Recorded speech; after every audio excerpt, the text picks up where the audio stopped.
Hi ma'am Tramokchari ki channel ma'am usi video ama semjarake ai ming Shana Brahmachari mayum na akhoi yumnak ni ko aduga aigi leifam na hojai Assamgi hojai heba famduda ado ngasi video sidi blogs da sunatre koiba khotpai sunatre chawa sunatre aduga ngasi video sidi yamna maru oiba video amani ko comment box ta comment thakbagi adui matangi video ne aduga comment do yamna fajadaba wahi wata sijanrakpa haiba tare ko adugi matangda video se semani ai semoge haidi tawbani aduga ai imanaba sum friends sing dasu ko utleba ko ma hari se na ado siodi video ama sema dum thangalo sidi yamna sittabai mong da haira e haina su mona su harakba aduga di ai su seme ado ai su manipuri ni ko ado ai nasidi isana isabu manipuri ni structure aduga na alai video seme se chahi ani phajale ado maitelo na dum ngange ado Maitei nganga mina Maitei ni hainasu khanbiba adum yabani ado aigi leifamdi hojai deni haigare ko taseng na mamangdasu haijagare aduga mayam ngasigi video sida haidoribase mayam da haijagare comment tharakpagi matangdani haina ado mana hairaiba comment jingse ko Manipur gi wangmada takhraba Manipuri singbu yamna usittabai mongda ngakpa comment ni ko yam tentang na haragasu adugi matangdani mayam video se ai tasengna isamuk yam nungai jadi ko comment do ubda ai sum ai di comment se adu yamna yengde ko adu yengasu amukta punna yenge adu punna dum comment su halle ko anba yaba aduga aina chang yengbuda adu maina thabire aduga ai michangda su comment hanba yaubirammi ko yamna haraujai adu uraga ado comment se pathokpa horasi aduga mayam tasengna isu Manipuri ni ko ado aigi yumnakti Brahmachari mayum aduga aidi bhamon machani bhamon da wena poe adogi sakchu kha khenaramani aduga sak khenabagi mathak sak khenaba hairagadi Manipur aduga Assam Tripura da laiba metai singje ko ado Manipur gadi loina khenaragani maramdi Assam da pogadi Assam gi nungsin sa se charabanina sidagi chinjak chare aduga sidagi culture so adum isagi culture oina pusillaga adum chatle ko aduga mai khoi Manipuri singi meitai singi culture so khoi tawjai ko tawdabana te tawjai chahi gudingi tawri polakpadaina sidri phaba adum leptana adum tawi matam matam laga aduga thamoida su meitai imabu chetna konchinjaraga thamjai ko ado adubu mana haiba comment sidi yam thi nungaite ko mayam plain pai ni mayam ado comments da ira pujare ado agi mayak sidi yam thibni ko ado mai maming se khamba hongsha haibni ko khamba hongsha hai khamba so thole aduga magundi khamba gi oidare ko adoni ado mana ahamba comment thari se kaino habda mayang macha Manipur da lakpa yade adumaina comment tharakpa ko ado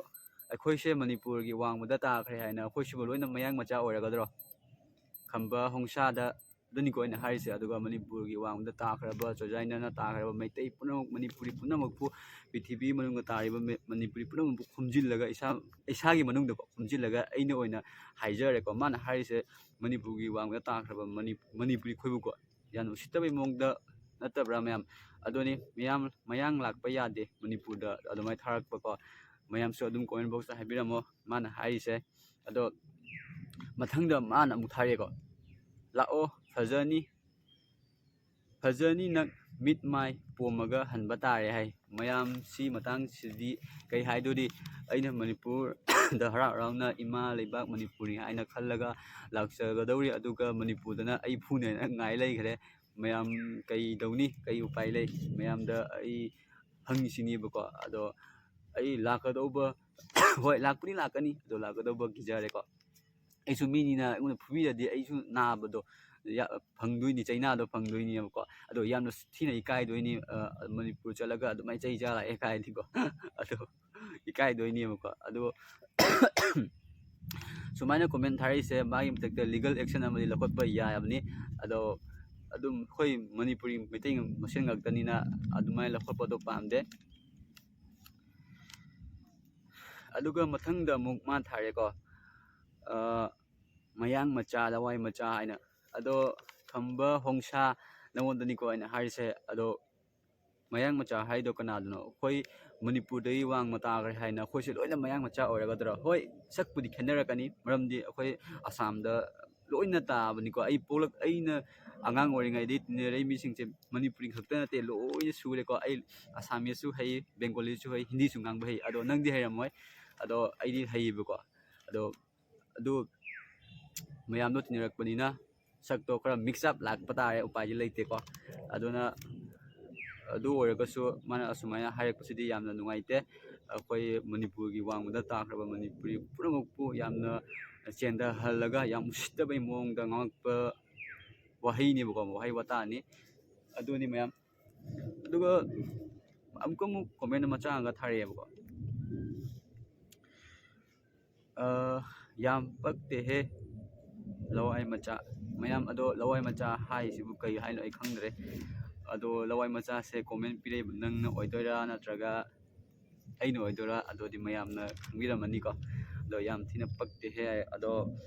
ꯄꯛꯇꯕ ꯑꯩꯒꯤ video ꯑꯗꯣ ꯌꯦꯡꯕꯤꯔꯨꯅꯨ ꯅꯪ ꯌꯦꯡꯅꯕ ꯑꯩ ꯊꯥꯒꯠꯄ ꯅꯠꯇꯦ ꯑꯩ memories ꯑꯣꯏꯅꯕ ꯑꯗꯨꯝ ꯊꯥꯒꯠꯄꯅꯤꯀꯣ ꯈꯪꯕꯤꯔꯝꯃꯅꯤ ꯑꯗꯨꯒ ꯃꯥꯒꯤ ꯀꯣꯃꯦꯟꯗ ꯃꯤ ꯑꯅꯤꯈꯛꯅ ꯑꯩꯒꯤ ꯃꯇꯦꯡ ꯄꯥꯡꯕꯤꯈ꯭ꯔꯦ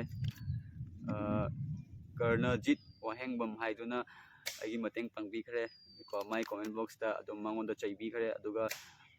ꯃꯩꯁꯅꯥꯝ ꯁꯟꯗꯔꯥꯅꯤ ꯗꯦꯕꯤ ꯑꯗꯨꯒ ꯃꯥꯅꯁꯨ ꯆꯩꯕꯤꯈ꯭ꯔꯦꯀꯣ ꯑꯗꯨꯒ ꯌꯥꯝꯅꯁꯨ ꯍꯔꯥꯎꯖꯩ ꯁꯨꯃꯥꯏꯅ ꯑꯩꯒꯤ ꯃꯤꯆꯪ ꯆꯪꯕꯤꯔꯛꯄꯁꯦꯀꯣ ꯑꯗꯣ ꯈꯝꯕ ꯍꯣꯡꯁꯥ ꯍꯥꯏꯕ ꯅꯨꯄꯥꯁꯤꯗꯤ ꯀꯅꯥꯅꯣꯁꯨ ꯈꯪꯗꯦ ꯑꯩꯉꯣꯟꯗ ꯀꯩ ꯅꯨꯡꯁꯤꯗꯕ ꯂꯩꯕꯅꯁꯨ ꯈꯪꯗꯦ ꯑꯩꯅ ꯃꯁꯛ ꯈꯪꯉꯨꯁꯨ ꯅꯠꯆꯗꯦ ꯑꯗꯨꯒ ꯃꯅꯤꯄꯨꯔꯁꯨ ꯑꯩꯈꯣꯏꯗꯤ ꯏꯃꯥ ꯂꯩꯕꯥꯛ ꯃꯅꯤꯄꯨꯔꯅꯤ ꯍꯥꯏꯅ ꯊꯃꯣꯏꯗ ꯆꯦꯠꯅ ꯀꯣꯟꯁꯤꯜꯂꯒ ꯊꯝꯖꯩ ꯑꯗꯣ ꯃꯅꯤꯄꯨꯔꯗꯁꯨ ꯑꯩ ꯈꯪꯅꯕ ꯂꯩꯀꯣ ꯑꯗꯣ ꯃꯣꯏꯅ ꯃꯅꯤꯄꯨꯔꯗ ꯂꯥꯛꯑꯣ ꯍꯥꯏꯕ ꯀꯥꯟꯗ ꯍꯣꯏ ꯃꯅꯤꯄꯨꯔꯕꯨꯗꯤ ꯑꯩꯈꯣꯏ ꯂꯣꯏ ꯌꯥꯝ ꯅꯨꯡꯁꯤꯖꯩ ꯑꯩꯈꯣꯏ ꯃꯅꯤꯄꯨꯔꯗ ꯍꯧꯔꯛꯄ ꯉꯥꯛꯇꯅꯤꯅꯀꯣ ꯑꯗꯣ ꯂꯥꯛꯄꯗꯤ ꯀꯤꯖꯩꯅ ꯍꯥꯏꯈꯤꯕꯀꯣ ꯑꯗꯣ ꯃꯔꯝ ꯀꯔꯤꯒꯤꯅꯣ ꯍꯥꯏꯔꯛꯄꯗꯣ ꯃꯔꯝꯁꯦ ꯁꯤ ꯀꯣꯃꯦꯟꯁꯤꯗ ꯂꯩꯖꯔꯦꯀꯣ ꯅꯣꯏ ꯃꯅꯤꯄꯨꯔ ꯏꯃꯥ ꯂꯩꯕꯥꯛꯄꯨꯗꯤ ꯑꯩꯈꯣꯏ ꯇꯁꯦꯡꯅ ꯅꯨꯡꯁꯤꯖꯩꯀꯣ ꯁꯣꯏꯗꯅꯁꯨ ꯂꯥꯛꯀꯅꯤ ꯑꯗꯣ ꯃꯌꯥꯝ ꯚꯤꯗꯤꯑꯣꯁꯦ ꯃꯇꯥꯡꯁꯤꯗ ꯂꯣꯏꯁꯤꯟꯖꯔꯒꯦ ꯑꯔꯣꯏꯕꯗ ꯏꯁꯩ ꯑꯃ ꯈꯨꯗꯣꯜ ꯇꯝꯖꯔꯝꯒꯦꯀꯣ ꯏꯁꯩꯁꯦ ꯇꯥꯕꯤꯔꯒ ꯐꯖꯩ ꯐꯖꯗꯦ ꯀꯣꯃꯦꯟ ꯕꯣꯛꯁꯇ ꯍꯥꯏꯕꯤꯔꯝꯃꯣ ꯑꯗꯨꯒ ꯁꯤꯒꯤ ꯃꯇꯥꯡꯗꯁꯨ ꯍꯥꯏꯕꯤꯔꯝꯃꯣ ꯃꯌꯥꯝ ꯀꯣꯃꯦꯟ ꯕꯣꯛꯁꯇ ꯑꯗꯨ ꯑꯣꯏꯔꯒꯗꯤ ꯏꯁꯩꯁꯦ ꯇꯥꯃꯤꯟꯅꯔꯁꯤ ꯂꯦꯠꯁ ꯒꯣ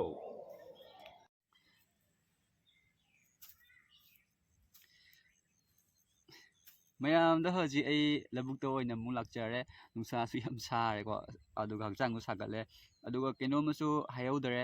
ꯅꯍꯥꯟ ꯍꯣꯖꯥꯏꯒꯤ ꯒꯣꯕꯤꯟꯄꯨꯔꯗ ꯆꯍꯤ 9 ꯈꯨꯟꯇꯥꯛꯄ ꯇꯧꯏꯀꯣ ꯚꯤꯗꯤꯑꯣꯗ ꯊꯥꯡꯒꯠꯈꯤꯕꯅꯤ ꯃꯇꯦꯛ ꯑꯃ ꯑꯗꯨꯗ ꯃꯅꯤꯄꯨꯔꯗꯒꯤ ꯏꯅꯦ ꯑꯃ ꯂꯥꯛꯑꯦꯀꯣ ꯆꯍꯤ 9 ꯈꯨꯟꯇꯥꯛꯄꯗ ꯌꯥꯎꯕ ꯂꯥꯛꯄꯅꯤ ꯑꯗꯨꯗ ꯑꯩꯉꯣꯟꯗ ꯁꯛ ꯈꯪꯕꯤꯔꯝꯃꯦ ꯑꯗꯨꯅ ꯑꯩꯉꯣꯟꯗ ꯁꯨꯃꯥꯏꯅꯒꯤ ꯂꯦꯡꯖꯟ ꯑꯃ ꯄꯤꯕꯤꯔꯝꯃꯦꯀꯣ ꯌꯥꯝꯅꯁꯨ ꯍꯔꯥꯎꯖꯩ ꯏꯅꯦ ꯚꯤꯗꯤꯑꯣꯁꯦ ꯌꯦꯡꯂꯒꯗꯤ ꯑꯗꯨꯒ ꯏꯅꯦꯕꯨꯁꯨ ꯌꯥꯝꯅ ꯊꯥꯒꯠꯆꯔꯤ ꯍꯣꯖꯥꯏꯗ ꯑꯃꯨꯛꯀ ꯂꯥꯛꯄꯤꯌꯨ ꯑꯃꯨꯛꯀ ꯊꯦꯡꯅꯁꯤꯀꯣ ꯑꯗꯨꯒ ꯑꯩꯅ ꯃꯅꯤꯄꯨꯔ ꯂꯥꯛꯄ ꯀꯥꯟꯗꯁꯨ ꯑꯗꯨꯝ ꯊꯦꯡꯅꯁꯤ ꯑꯩ ꯍꯥꯏꯈꯤꯕꯅꯦ ꯑꯗꯣ ꯃꯅꯤꯄꯨꯔ ꯊꯣꯛꯂꯛꯄ ꯀꯥꯟꯗ ꯑꯗꯨꯝ ꯍꯥꯏꯖꯔꯛꯀꯦꯀꯣ ꯃꯌꯥꯝ ꯑꯗꯨ ꯑꯣꯏꯔꯒꯗꯤ ꯏꯁꯩꯁꯦ ꯃꯌꯥꯝ ꯇꯥꯃꯤꯟꯅꯔꯁꯤ ꯑꯗꯨꯒ ꯏꯁꯩꯁꯦ ꯃꯅꯤꯄꯨꯔꯒꯤ ꯋꯥꯡꯃꯗ ꯇꯥꯈ꯭ꯔꯕ ꯃꯩꯇꯩ ꯄꯨꯝꯅꯃꯛꯄꯨ ꯏꯁꯥꯃꯛꯇ ꯆꯤꯡꯁꯤꯟꯖꯔꯒ ꯃꯩꯇꯩ ꯏꯃꯥꯗ ꯁꯩꯊꯥꯖꯗꯨꯅ ꯁꯛꯄ ꯏꯁꯩ ꯑꯃꯅꯤ ꯏꯁꯩꯁꯨ ꯑꯩꯅ ꯑꯗꯨꯝ ꯏꯖꯕꯅꯤꯀꯣ ꯑꯗꯨꯒ ꯈꯝꯕ ꯍꯣꯡꯁꯥ ꯍꯥꯏꯔꯤꯕ ꯃꯤꯗꯨꯁꯨ ꯃꯉꯣꯟꯗꯁꯨ ꯃꯊꯪꯗꯒꯤ ꯑꯗꯨꯃꯥꯏꯅ ꯀꯣꯃꯦꯟ ꯄꯤꯕꯤꯔꯛꯇꯅꯕ ꯅꯤꯡꯁꯤꯡꯖꯔꯤ ꯑꯩꯒ ꯅꯪꯒ ꯀꯩꯁꯨꯁꯨ ꯅꯨꯡꯉꯥꯏꯇꯕ ꯂꯩꯅꯗꯦꯀꯣ ꯑꯩꯅ ꯀꯅꯥꯗꯁꯨ ꯅꯨꯡꯉꯥꯏꯇꯕꯁꯨ ꯂꯩꯖꯗꯦ ꯋꯥꯔꯧꯕꯁꯨ ꯂꯩꯖꯗꯦ ꯑꯗꯨꯒꯨꯝꯕ ꯅꯪꯁꯨ ꯑꯗꯨꯃꯥꯏꯅ ꯋꯥꯔꯧꯕ ꯇꯧꯕꯤꯅꯨ ꯑꯁꯣꯏꯕ ꯌꯥꯔꯁꯨ ꯑꯗꯨꯝ ꯃꯌꯥꯝꯗꯣ ꯑꯩꯅ ꯍꯧꯖꯤꯛ ꯂꯥꯛꯏꯁꯦ ꯌꯦꯡꯉꯣ ꯖꯪꯒꯜ ꯂꯣꯝꯗ ꯂꯥꯛꯑꯦꯕꯀꯣ ꯕꯒꯥꯟ ꯂꯣꯝꯗ ꯕꯒꯥꯟ ꯍꯥꯏꯔꯒꯗꯤ ꯁꯤꯒ ꯐꯥꯝ ꯂꯩꯌꯦꯕꯀꯣ ꯑꯗꯨꯗ ꯂꯥꯛꯄꯅꯤ ꯑꯩꯅ ꯃꯃꯥꯡꯗ ꯚꯤꯗꯤꯑꯣ ꯎꯠꯈ꯭ꯔꯕꯅꯤ ꯑꯗꯣ ꯑꯩꯅ ꯑꯍꯥꯟꯕ ꯂꯩꯔꯝꯕ ꯃꯐꯝꯗꯣ ꯂꯧꯕꯨꯛꯇꯅꯦꯕ ꯑꯗꯨꯗ ꯃꯤ ꯊꯕꯛ ꯁꯨꯕ ꯂꯥꯛꯑꯦ ꯑꯗꯨꯒꯤ ꯁꯤꯗ ꯑꯃꯨꯛ ꯂꯥꯛꯑꯕ ꯑꯗꯣ ꯏꯁꯩꯁꯦ ꯍꯧꯔꯁꯤꯀꯣ ꯑꯗꯣ ꯏꯁꯩꯁꯦ ꯑꯩꯅ ꯌꯥꯝ ꯍꯩꯅ ꯁꯛꯄ ꯅꯠꯇꯦꯕꯀꯣ ꯑꯗꯨꯝ ꯑꯩꯅ ꯄꯥꯝꯖꯕꯒꯤ ꯁꯛꯄꯅꯤ ꯑꯗꯨꯒ ꯃꯅꯤꯄꯨꯔꯒꯤ ꯋꯥꯡꯃꯗ ꯇꯥꯈ꯭ꯔꯕ ꯃꯅꯤꯄꯨꯔꯤ ꯃꯩꯇꯩ ꯄꯨꯝꯅꯃꯛꯄꯨ ꯏꯁꯥꯒꯤ ꯃꯅꯨꯡꯗꯀꯣ ꯆꯤꯡꯁꯤꯟꯖꯔꯒ ꯑꯗꯨꯒ ꯃꯩꯇꯩ ꯏꯃꯥꯗ ꯁꯩꯊꯥꯕ ꯏꯁꯩ ꯑꯃꯅꯤ ꯑꯗꯣ ꯚꯤꯗꯤꯑꯣꯁꯦ ꯍꯧꯔꯁꯤꯀꯣ ꯑꯗꯣ ꯁꯤꯗ ꯑꯃꯨꯛ ꯃꯤ ꯂꯥꯛꯅ ꯇꯣꯛꯀꯅꯤꯀꯣ ꯖꯪꯒꯜꯁꯤꯗ ꯀꯩꯗꯧꯔꯤꯅꯣ ꯀꯥꯏꯅ ꯃꯤꯅ ꯎꯔ ꯊꯥꯁꯤꯒꯨꯝꯂꯕ ꯑꯩꯒꯤ ꯄꯨꯟꯁꯤꯗ ꯊꯥꯖꯒꯤ ꯄꯨꯔꯅꯤꯃꯥꯒꯨꯝꯅ ꯉꯥꯟꯊꯣꯏꯕꯤꯌꯨ ꯏꯃꯥ ꯍꯣ ꯃꯩꯇꯩ ꯏꯃꯥ ꯀꯤꯖꯩꯅꯦ ꯅꯆꯥꯗꯤ ꯃꯝꯂꯕ ꯄꯨꯟꯁꯤ ꯂꯝꯕꯤꯁꯦ ꯏꯐꯝꯗꯒꯤ ꯆꯠꯈꯤꯅꯨ ꯏꯃꯥ ꯆꯠꯈ꯭ꯔꯕꯗ ꯏꯃꯥꯅ ꯑꯣꯏꯍꯧꯔꯅꯤ ꯊꯋꯥꯏ ꯌꯥꯎꯗ꯭ꯔꯕ ꯍꯛꯆꯥꯡ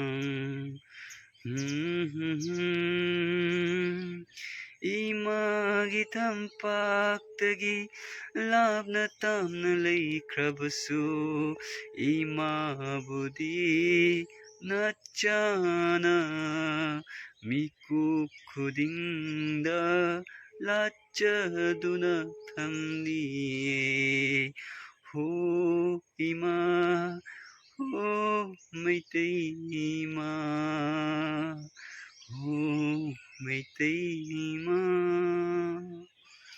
ꯃꯌꯥꯝ ꯚꯤꯗꯤꯑꯣꯁꯤ ꯃꯇꯥꯡꯁꯤ ꯂꯣꯏꯁꯤꯟꯖꯔꯒꯦ ꯏꯁꯩꯁꯨ ꯐꯖꯩ ꯐꯖꯗꯦ ꯍꯥꯏꯕꯤꯔꯝꯃꯣ ꯑꯗꯨꯒ